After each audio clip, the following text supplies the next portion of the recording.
Hi friends, ఈరోజు నేను pan cakes చేశాను. అది ఎలా చేశానో మీరు కూడా చూసేయండి. ముందుగా బాగా మాగిన ఒక బనానాను తీసుకొని దాన్ని పీల్ చేసి వేసుకున్నాను. 2 స్పూన్స్ జాగరీ పౌడర్ వేసుకున్నాను. మీరు కావాలంటే ఈ ప్లేస్లో హనీని కూడా రీప్లేస్ చేసుకోవచ్చు. నేనైతే జాగరీ పౌడర్ యూస్ చేశాను. ఈరోజు నేను గోధుమ పిండి యూస్ చేస్తున్నాను. మీరు కావాలంటే రాగి పిండి, జొన్న పిండి, మైదా పిండి కూడా యూస్ చేసుకోండి. ఇలాగ కొంచెం మిల్క్ వేసాను.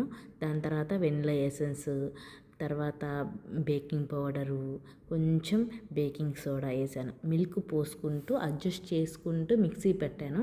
అది స్మూత్గా ఉండాలి, మళ్ళీ థిక్గా ఉండాలి. ఇలాగ కొంచెం లూజ్ అయింది అనుకోండి, కొంచెం గోధుమ పిండి వేసుకొని మిక్సీ పట్టుకోండి. ఇలాగ మిల్క్ వేసుకుంటూ బ్యాటర్ ఇలాగ ఉండాలి.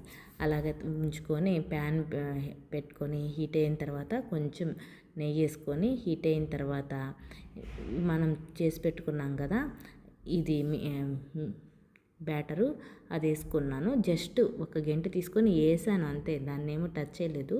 అలా మూత పెట్టుకొని 1 మినిట్ ఉన్నంత వరకు ఉండించుకున్నాను. దాని తర్వాత ఫ్లిప్ చేసి, కావాలంటే మళ్ళీ ఫ్లిప్ చేసిన తర్వాత కూడా మీరు కావాలంటే గీ ఆయిల్ ఏదో యూస్ చేసుకోవచ్చు. నేనైతే వేయలేదు, ఒకసారే వేసాను అంతే, ఎక్కువైతే వేయలేదు.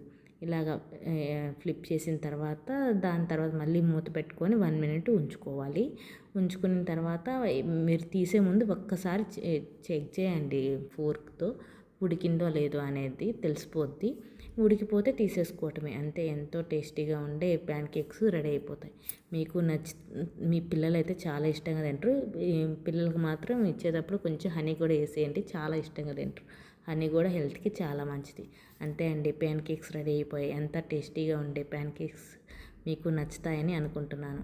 ట్రై చేసి ఎలాగుందో కామెంట్లో చెప్పండి. సబ్స్క్రైబ్ చేసుకోండి, లైక్ కూడా చేయండి.